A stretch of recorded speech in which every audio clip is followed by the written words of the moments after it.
എല്ലാവർക്കും KPS കറി വേൾഡിലേക്ക് സ്വാഗതം. നമുക്കിന്ന് ഒരു ചട്നിപ്പൊടി തയ്യാറാക്കാം. അത് ഇഡ്ഡലിക്കും ദോശയ്ക്കും വളരെ ടേസ്റ്റി ആയിട്ടുള്ള ഒരു പൊടിയാണ്. അത് വെളിച്ചെണ്ണയിൽ ചാലിച്ച് നമുക്ക് ഇഡ്ഡലിയുടെയും ദോശയുടെയും കൂടെ കഴിക്കാൻ പറ്റും. അതിന് നമുക്ക് ഉണ്ടാക്കി തുടങ്ങാം. അതിന് ആവശ്യമായിട്ടുള്ള സാധനങ്ങൾ: വറ്റൽമുളക്, അത് നമ്മുടെ എരിവിനനുസരിച്ച് വേണം നമ്മൾ എടുക്കാനായിട്ട്. പിന്നീട് ഉഴുന്ന് പരിപ്പ്, പച്ചരിയാണ് ഞാൻ എടുത്തിരിക്കുന്നത്. പിന്നീട് വേണ്ടത് കടലപ്പരിപ്പ്.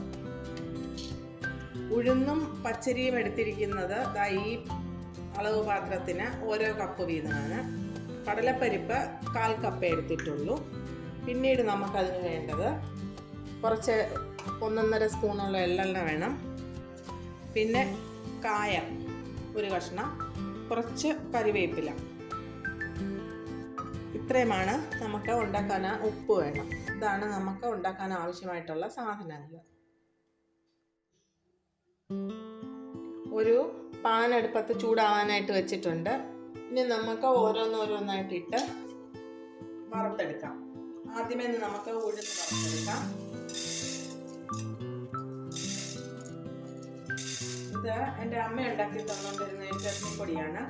സ്കൂളിലൊക്കെ പോകുന്നുണ്ടെങ്കിൽ രാവിലെ ഞങ്ങൾക്ക് പെട്ടെന്ന് കഴിച്ചിട്ട് പോകാൻ വേണ്ടിയിട്ട് ഉണ്ടാക്കി വെക്കും.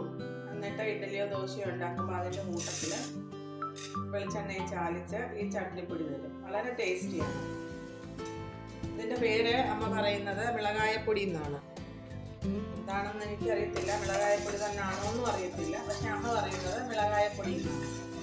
ഈ ഉഴുന്ന് നന്നായിട്ട് ചുമക്കുന്നത് വരെ നമുക്കൊന്ന് വറുത്തെടുക്കാം.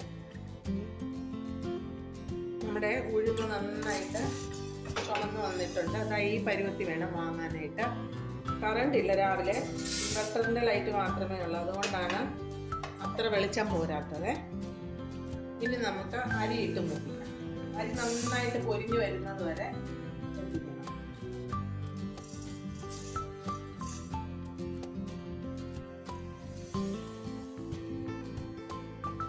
ഇനി അരി ഒന്ന് നമുക്ക് മൂപ്പിച്ചെടുക്കാം. നമ്മുടെ അരി നന്നായിട്ട് പൊരിഞ്ഞു വന്നിട്ടുണ്ട്. ഇനി ഇത് വാങ്ങിയിട്ട് നമുക്ക് കടലപ്പരിപ്പ് മൂപ്പിച്ചെടുക്കാം. ഇതെല്ലാം ഒരു പാത്രത്തിലോട്ട് ഇട്ടാൽ മതി. ചൂടാറിയിട്ട് നമുക്ക് ഒന്നിച്ച് പൊടിച്ചെടുക്കാനുള്ളതാണ്.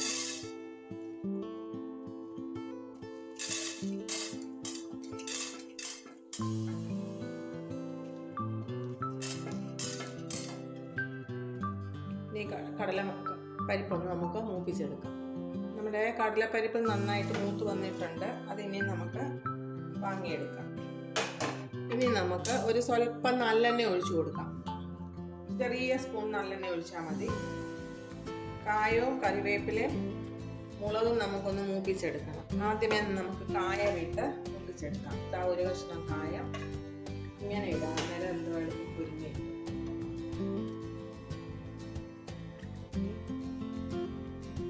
നമ്മുടെ കായം മൂത്ത് വന്നിട്ടുണ്ട്. ഇനി നമുക്ക് കറിവേപ്പിലയിട്ട് മൂപ്പിച്ചെടുക്കാം.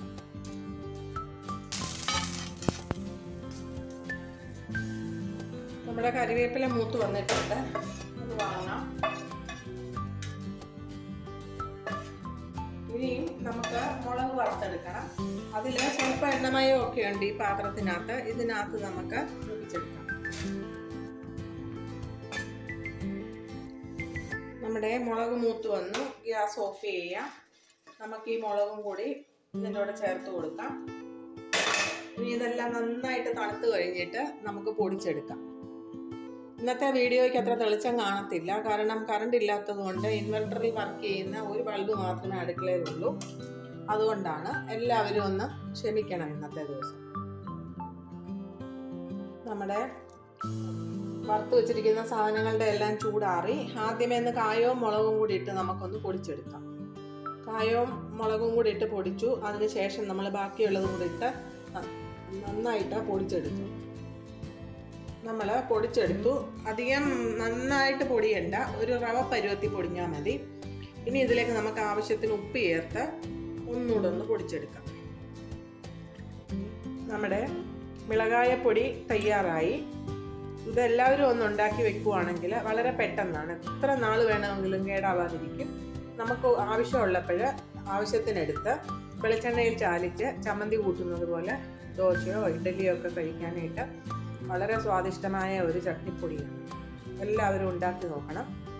അഭിപ്രായം കമൻറ്റ് ബോക്സിൽ എഴുതണം. എരിവും ഉപ്പും അവരവരുടെ ആവശ്യത്തിനനുസരിച്ചിട്ട് വേണം ചേർക്കാനായിട്ട്. നമ്മൾ പൊടിച്ചെടുത്ത മിളകായപ്പൊടി ഇതാ ഇത്രയും ഉണ്ട്, ഏകദേശം ഒരു അരക്കുപ്പിയോളം കാണും. ഇതൊരു 5-6 മാസം ഉപയോഗിക്കാനുള്ളതുണ്ട്. എല്ലാവരും ഒന്ന് ഉണ്ടാക്കി നോക്കണം.